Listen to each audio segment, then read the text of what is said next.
नमस्कार साथियों, स्वागत है आप सभी का आपके अपने इस YouTube चैनल पर जिसका नाम है जीएस बूस्टर, जो कि पार्ट है तक्षशिला आईएएस बलिया का। और मैं हूं अनूप उपाध्याय। साथियों, पश्चिम एशिया आज सिर्फ युद्ध के कगार पर नहीं है, बल्कि युद्ध के नए स्वरूप में प्रवेश कर चुका है। जब ईरान के राष्ट्रपति मसूद पेजेस्कियन कहते हैं कि ईरान, अमेरिका, इजराइल और यूरोप एक साथ पूर्ण युद्ध जैसी स्थिति में है, तो ये कोई भावनात्मक बयान नहीं है, बल्कि एक रणनीतिक चेतावनी है। जून 2025 में ईरान इजराइल के बीच हुआ 12 दिन का सीधा सैन्य संघर्ष और उसके बाद ईरान के परमाणु ठिकानों पर अमेरिका के हमले इस बात का संकेत है कि पश्चिम एशिया अब कोल्ड कॉन्फ्लिक्ट से निकलकर कंट्रोल वॉर फेज में जो है वो प्रवेश कर चुका है। सवाल यह नहीं है कि तनाव क्यों बढ़ा, सवाल यह है कि अब अगला कदम कौन उठाएगा और उसका असर पूरी दुनिया के ऊपर क्या पड़ेगा। आज के इस पूरे वीडियो में हम इसी बातों पर जो है वो विश्लेषण करेंगे, आपके साथ चर्चा करेंगे।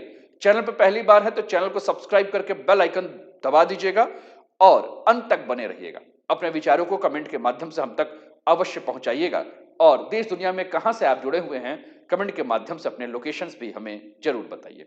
तो चलिए स्टार्ट करते हैं आज के सेशन का। और आज का टॉपिक है total war alert, US and Israel versus Iran, middle east में महायुद्ध का जो है वो खतरा हो चुका है।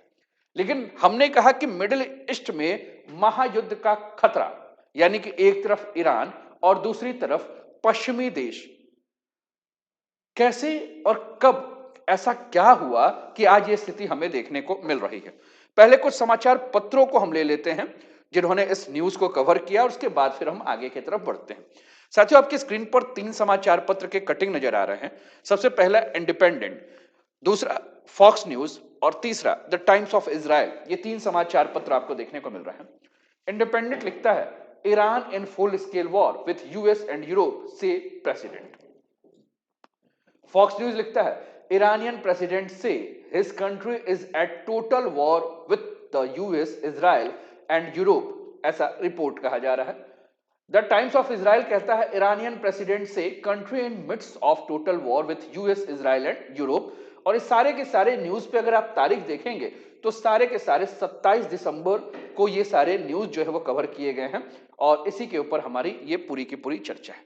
लेकिन फिर चर्चा की शुरुआत करने से पहले फिर से वही प्रश्न कि ईरान और पश्चिम टकराव में यहां तक कैसे पहुंचे। साथियों, इसके लिए थोड़ा सा हमें इतिहास के पन्नों को जो है वो टटोलना होगा, हमें इतिहास में जाना होगा। और आपकी स्क्रीन पर 3 व्यक्ति देखने को मिल रहे हैं, एक इजराइल, दूसरा अमेरिका और तीसरा ईरान। साथियों, हम बात करेंगे ईरान के इस्लामिक क्रांति की, यानी कि 1979 की। और 1979 में जब ईरान में जब इस्लामिक क्रांति की शुरुआत हुई थी, तो उस समय तक 1979 के पहले ईरान में शाह का शासन था, जो अमेरिका का काफी करीबी सहयोगी जो है वो माना जाता था। लेकिन 1979 में इस्लामिक क्रांति हुई, सत्ता में व्यक्ति आए जिनका नाम था अयातुल्लाह खुमैनी। और अयातुल्लाह खुमैनी के आने के बाद अमेरिका को शैताने बुजुर्ग यानी कि ग्रेट शैतान जो है वो कहा गया। अमेरिकी दूतावास के ऊपर कब्जा कर लिया गया, पश्चिमी प्रभाव को पूरी तरह से खारिज कर दिया गया और यहीं से ईरान और अमेरिका की दुश्मनी की जो है वो नींव पड़ी। 79 के बाद 1980 से लेकर 1988 का समय, जब ईरान और इराक का युद्ध हुआ और जब ईरान को पूरी तरह से जो है वो अकेला छोड़ दिया गया। 1980 में इराक के राष्ट्रपति थे सद्दाम हुसैन, तो 1980 में इराक के राष्ट्रपति सद्दाम हुसैन ने ईरान के ऊपर हमला कर दिया। और यह युद्ध सिर्फ 2 देशों का युद्ध नहीं था, बल्कि वैश्विक शक्ति राजनीति का जो है वो मैदान बन गया। और इस युद्ध के दौरान अमेरिका और यूरोपीय देश खुले तौर पर तो नहीं, लेकिन पर्दे के पीछे से इराक के साथ खड़े थे। ईरान पर कड़े हथियार और आर्थिक प्रतिबंध जो है वो लगा दिए गए। 1980 से लेकर 1988 यानी कि लगभग 8 साल तक लंबा युद्ध हुआ। लाखों नागरिक मारे गए, ईरान की अर्थव्यवस्था और बुनियादी ढांचे को तबाह कर दिया गया। और इस युद्ध से ईरान ने क्या सीखा? इस युद्ध से ईरान ने यही सीखा कि 1979 से पहले ईरान अमेरिका का कब्जा का बहुत करीबी था। तो ईरान को यह सीख मिली कि संकट के समय पश्चिमी देश आपके साथ नहीं खड़े होंगे, इसलिए राष्ट्रीय सुरक्षा के लिए आत्मनिर्भर होना और सैन्य रूप से मजबूत होना बहुत जरूरी है। और इसी सोच के साथ ईरान जो है मिसाइल नीति, ड्रोन कार्यक्रम और परमाणु महत्वाकांक्षा की जो बुनियाद बनाकर आगे बढ़ने लगा। आइए कुछ और भी तस्वीरों को देखें और तस्वीरों को देखते हुए ये मसूद पेजेश्कियन है जो कि ईरान के राष्ट्रपति हैं, जिन्होंने बयान दिया कि हम अमेरिका, इजराइल और यूरोप के साथ पूर्ण युद्ध में हैं। वे नहीं चाहते कि हमारा देश अपने पैरों पे खड़ा हो, वे हमें घुटनों पर लाना चाहते हैं। चलिए और भी आगे बढ़ते हैं और कुछ तस्वीरों को देखते हैं और तस्वीरों को के साथ साथ हम चर्चा करते हैं। 1979 से लेकर 1989 का समय था जहां की द लॉस्ट ऑफ डिकेड, एक पूरा दशक जो है वो किस प्रकार से हुआ। 1979 ईरानियन रिवॉल्ट हुआ, शाह रिप्लेस्ड बाई खोमेनी, ये आपको देखने को मिल रहा है। जब शाह थे तो अमेरिका के करीब थे, लेकिन जैसे ही खोमेनी आए तो अमेरिका से दूरियां जो है बढ़ने लगी। ठीक, 1979 सोवियत यूनियन इन्वेड्स अफगानिस्तान। 79 में ही सोवियत यूनियन जो है वह अफगानिस्तान में एंट्री करता है। 79 Saddam Hussain declares himself the president of Iraq. Saddam Hussain ने अपने आप को इराक का जो है वो प्रेसिडेंट घोषित कर दिया। देखिए 79 से लेकर 89 तक पूरा का पूरा अगर हम बात करें मिडिल ईस्ट के कंट्रीज में, तो कैसे कैसे परिवर्तन हमें देखने को मिल रहे थे। 79 में ही siege of Grand Mosque in Mecca आपको देखने को मिल रहा है। 1985 में एमिरात एयरलाइंस जो है इसकी आधारशिला रखी गई। 1980 में इराक जो है वह ईरान पर अटैक किया, 9 साल का युद्ध चला। 1981 में जीसीसी को जो है वो स्टैब्लिश किया गया, फाउंड हुआ। 1986 में ऑयल प्राइस क्रैश हुए, 40% जो है वो तेल के कीमतें जो है वो गिरी और जितने भी कंपनी देश जो कि तेल के ऊपर निर्भर थे उनकी अर्थव्यवस्था चौपट हुई। 1982 में MEED लॉन्चेस कॉन्फ्रेंस बिजनेस। 1981 में construction of Kuwait water towers complete हुआ। 1980 में Libya begins work on the great man made river project. मतलब कुल मिलाकर 79 से 89 तक ये लगभग 10 साल किस किस प्रकार से इस मिडिल ईस्ट के कंट्री में चला, इस पर हम बात कर रहे थे। साथियों, ये आपके स्क्रीन पर जो तस्वीर है वो ईरान इराक की तस्वीर है और ईरान इराक के बीच में जो लड़ाई हो रही थी उसकी तस्वीर है। चलिए और भी आगे बढ़ते हुए हम बात करते हैं। दूसरा अगर हम बात करें साथियों, तो एक परमाणु समझौता है जिसके ऊपर हम चर्चा करेंगे, जिस परमाणु समझौते को हम joint comprehensive plan of action यानी कि JCPO के नाम से जानते हैं। अब आपके दिमाग में होगा कि ये JCPOA क्या है। तो साथियों, हमने फुल फॉर्म बात किया, joint comprehensive plan of action. साथियों, ईरान के ऊपर प्रतिबंध लग रहे थे और लगातार आर्थिक प्रतिबंधों और अंतर्राष्ट्रीय दबाव के बाद 2015 में ईरान और अमेरिका के बीच अगर हम बात करें तो ईरान और अमेरिका के बीच और यूरोपीय देश P5+1 के बीच जो है एक ऐतिहासिक परमाणु समझौता हुआ, जिसे कि हम joint comprehensive plan of action यानी कि JCPO जो है उसके नाम से हम जानते हैं। अब इस समझौते में कुछ शर्तें रखी गई, जैसे कि क्या, ईरान अपने परमाणु कार्यक्रम को जो है वो सीमित करेगा। यूरेनियम संवर्धन, संवर्धन को इंग्लिश में एनरिचमेंट कहते हैं, तो यूरेनियम एनरिचमेंट या यूरेनियम संवर्धन पर रोक लगाएगा। अंतर्राष्ट्रीय निरीक्षण को जो है वो मंजूरी देगा। अंतर्राष्ट्रीय निरीक्षण मतलब IAEA जो है वो निरीक्षण कर सकता है।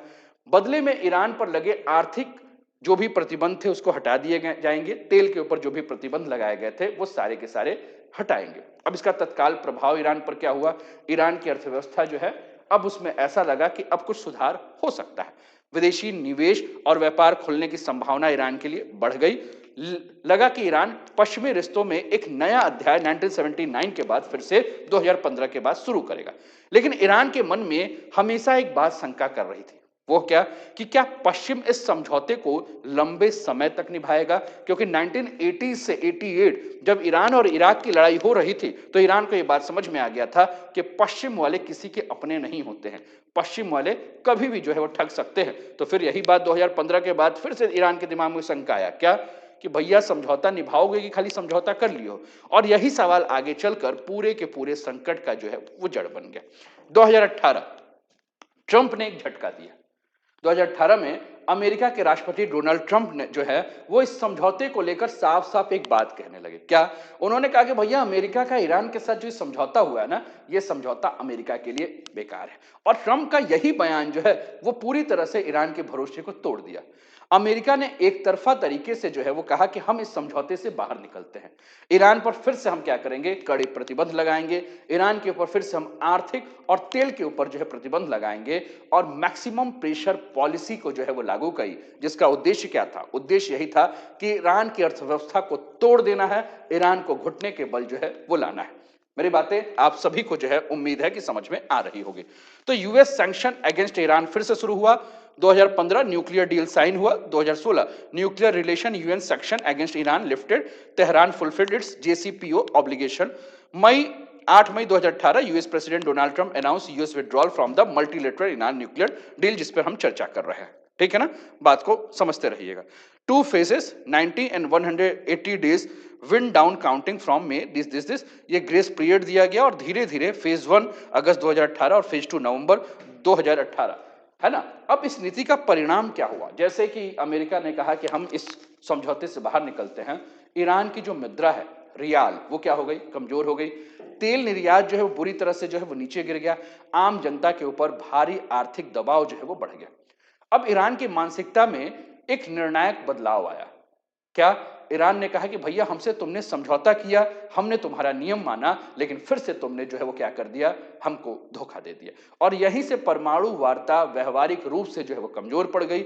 अमेरिका और पश्चिम पर रणनीतिक भरोसा जो ईरान का लगभग खत्म हो गया और ईरान ने कहा कि भैया अब तुम पे भरोसा नहीं करना है, हम सेल्फ रिलायंस और डिटरेंस की नीति जो है वो फॉलो करेंगे। और यही वजह है कि आज ईरान परमाणु कार्यक्रम, मिसाइल, प्रॉक्सी नेटवर्क के को अपनी सुरक्षा ढाल के रूप में जो है वो प्रयोग कर रहा है।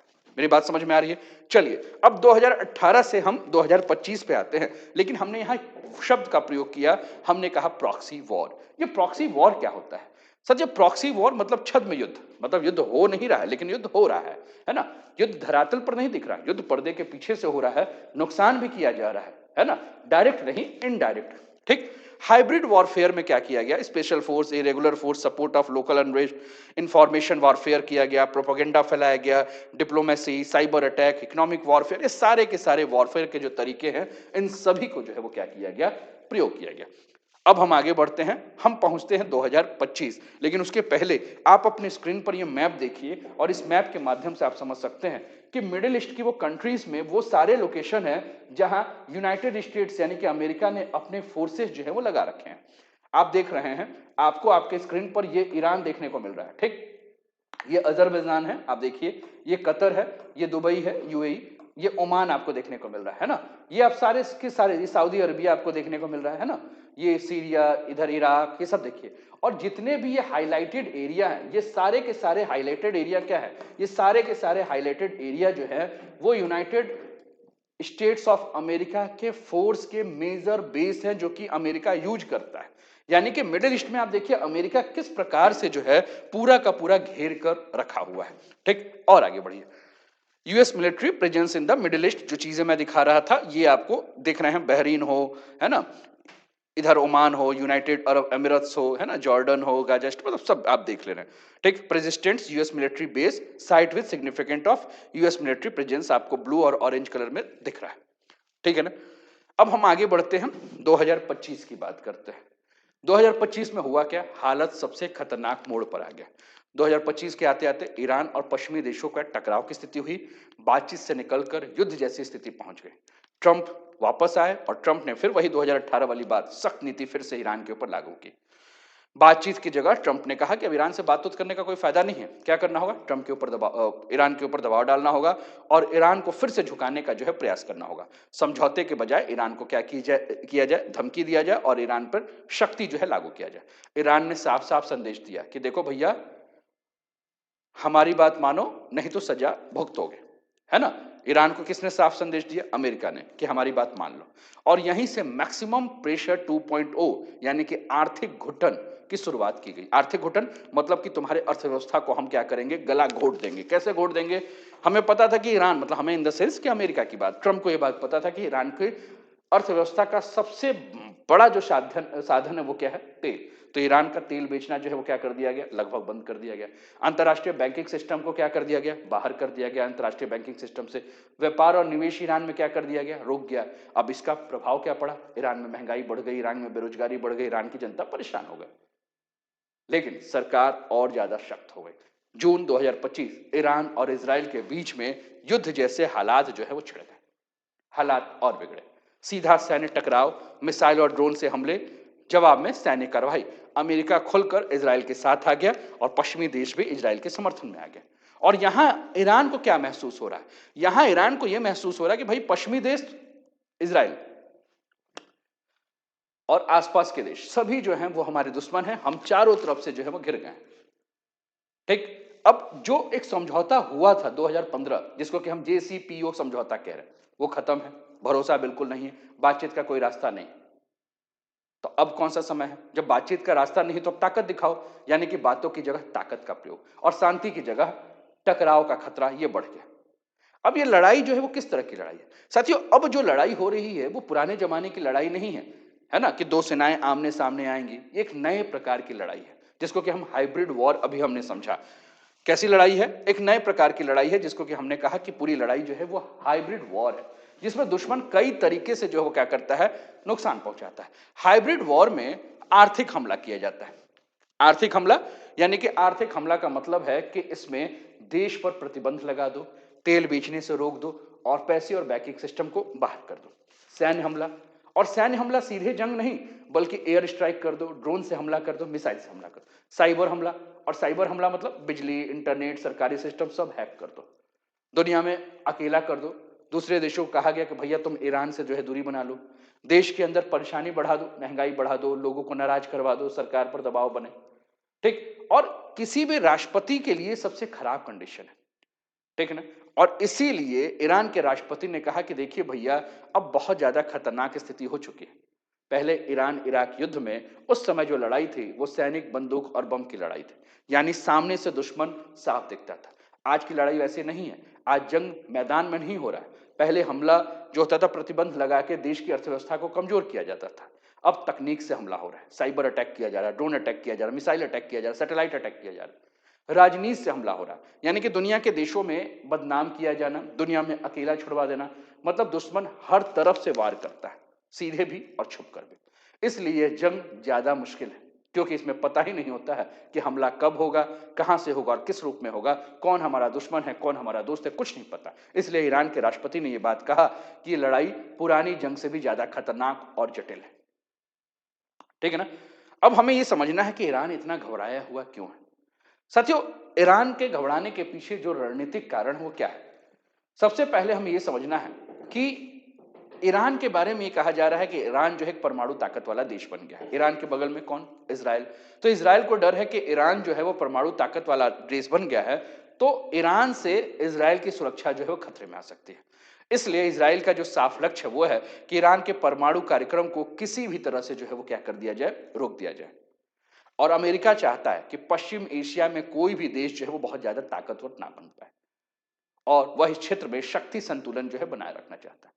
ईरान को क्यों डर लग रहा है? ईरान को डर इसलिए लग रहा है क्योंकि उसे लगता है कि इजराइल सामने से दबाव बना रहा है, अमेरिका पीछे से इजराइल को समर्थन दे रहा है, चारों ओर सैन्य अड्डे बना के प्रतिबंध लगाए जा रहे हैं। इसलिए ईरान को ये लगता है कि भैया चारों तरफ से तो हमको आपने घेर लिया। लेकिन यहीं अगर हम ईरान की ताकत की बात करें तो साथियों, ईरान के पास मिसाइल है, ईरान के पास ड्रोन है, यानी कि वो दूर बैठे दुश्मनों पर हमला कर सकता है। ईरान का प्रॉक्सी नेटवर्क, यानी कि सीधे लड़ने के बजाय हिजबुल्लाह, हुती, हमास जैसे सहयोगी संगठन के जरिए वो दूसरे देशों पर दबाव बना सकता है। अब यहां अमेरिका और इजराइल की ताकत क्या है? साथियों, यहां अमेरिका और इजराइल की ताकत के ऊपर अगर हम बात करें तो अमेरिका और इजराइल की ताकत क्या है? अमेरिका और इजराइल के पास बहुत उन्नत तकनीक है। सटीक एयर स्ट्राइक कर सकते हैं, सैटेलाइट से निगरानी कर सकते हैं, हाईटेक ड्रोन, साइबर क्षमता बहुत मजबूत है। दुश्मन के इंटरनेट, दुश्मन के बैंकिंग, दुश्मन के बिजली, दुश्मन के सैनिक कंप्यूटर सिस्टम बिना गोली चलाए सबको एक साथ हैक करके ठप कर सकता है। यानी कि ईरान अगर हमला करने की क्षमता रखता है तो अमेरिका और इजराइल तकनीक और सटीकता में ईरान से आगे है। इसलिए अगर सीधा युद्ध हुआ तो ईरान को भारी नुकसान जो है वो सहना पड़ सकता है और इसी कारण ईरान खुली जंग से बचकर प्रॉक्सी युद्ध और दबाव की रणनीति जो है अपना रहा है। ईरान के ऊपर आर्थिक दबाव दिया जा रहा है। तेल निर्यात में भारी गिरावट हुआ, देश की कमाई कम हो गई, महंगाई और बेरोजगारी बढ़ी, लोग गरीब और काम नहीं मिला, मुद्रा का अवमूल्यन हुआ, रियाल की कीमतें घट गई, चीजें महंगी हो गई। इसका मतलब यह है कि युद्ध होने पर देश की अर्थव्यवस्था पूरी तरह से जो है वो क्या हो सकती है, प्रभावित हो सकती है और आर्थिक संकट की स्थिति आएगी। आर्थिक संकट की स्थिति आएगी तो ईरान में लोग परेशान होंगे, युवा में गुस्सा होगा, सरकार की इज्जत घटेगी। यानी कि अगर देश बाहरी दबाव या युद्ध में है तो अंदर के हालात जो है वो और खराब हो जाएंगे और स्थिर हो जाएंगे और कहीं गृह युद्ध की नौबत आ जाएगी। मेरी बात आपको समझ में आ रही है? ठीक है। अब अगर हम बात करें तो आपके स्क्रीन पर साथियों मिलिट्री बैलेंस बिटवीन इजराइल और ईरान दिख रहा है। इधर आपको इजराइल और इधर आपको ईरान दिख रहा है, चाहे हम डिफेंस बजट की बात करें, एयर डिफेंस सिस्टम की बात करें, बैलिस्टिक मिसाइल की बात करें, कॉम्बैट केमिकल एयरक्राफ्ट की बात करें या न्यूक्लियर वॉरहेड्स की बात करें। ठीक है ना? आप देख रहे हैं कि ये सारी की सारी चीजें किस प्रकार से चल रही है ना? और इसका असर क्या होगा? अगर दोनों के बीच में किसी भी प्रकार से लड़ाई होती है, तो मध्य पूर्व के देशों में अस्थिरता हो जाएगी, पड़ोसी देश भी प्रभावित होंगे, हिंसा और संघर्ष की स्थिति बढ़ेगी। और इसके अलावा अगर हम बात करें साथियों, तो आपको ये होर्मुज स्ट्रेट नजर आ रहा है, जो कि तेल के लिए सबसे इंपॉर्टेंट जो है वो आपको मार्ग दिख रहा है ना? तो कुल मिलाकर अगर हम बात कर रहे हैं, तो इस प्रकार की स्थिति अगर होती है, ठीक है ना, तो ये मार्ग जो है, जो कि हमने कहा तेल के लिए बहुत महत्वपूर्ण है, तो अगर ये बंद हो गया तो दुनिया में तेल की आपूर्ति जो है प्रभावित होगी, तेल की कीमतों में उछाल होगा। ये हॉर्मुज स्ट्रेट है, तेल की कीमतों में उछाल होगा, तेल की कमी से दुनिया में तेल महंगा हो जाएगा, विश्व के अर्थव्यवस्था पे असर पड़ेगा, महंगाई बढ़ेगी, देश की आर्थिक स्थिति जो है कमजोर होगी, आम लोगों के लिए स्थिति खराब होगी, ईरान को नुकसान हो गया, मध्य पूर्व में तनाव आएगा, दुनिया भर महंगाई और आर्थिक स्थिति खराब होगी। तो अगर आज ये कंडीशन आएगी तो आगे क्या हो सकता है उस पर भी बात करेंगे। आपके स्क्रीन पर इजराइल और ईरान की मिलिट्री पावर का एक लिस्ट और भी दिया हुआ है। हम सैनिक, defence budget, tank, naval fleet और एयरक्राफ्ट की बात कर रहे हैं। 2023 और 24 का आंकड़ा है जो कि दिया हुआ है। साथियों, ईरान का जो न्यूक्लियर प्रोग्राम है, इस न्यूक्लियर प्रोग्राम को भी अगर हम बात करें तो यहां आप देखिए कि इस्फान न्यूक्लियर टेक्नोलॉजी सेंटर है, जो कि यूरेनियम हेक्साफ्लोराइड रिएक्टर फ्यूल और परमाणु हथियारों के लिए यूरेनियम मेटल बनाता है। ये आपके स्क्रीन पर है इस्फान, जो इसके बारे में हम बात कर रहे हैं। दूसरा आपको तेहरान नजर आ रहा है साथियों, ये स्थान है, ये ईरान का मैप है, जो कि फोर्डो फ्यूल एनरिचमेंट प्लांट है, 2200 सेंट्रीफ्यूज का इस्तेमाल करता है और यूरेनियम को 60% तक एनरिच करता है। तीसरा ये लोकेशन आ रहा है जिसका नाम नंताज है, जहां के इजराइल ने अभी हमला किया था।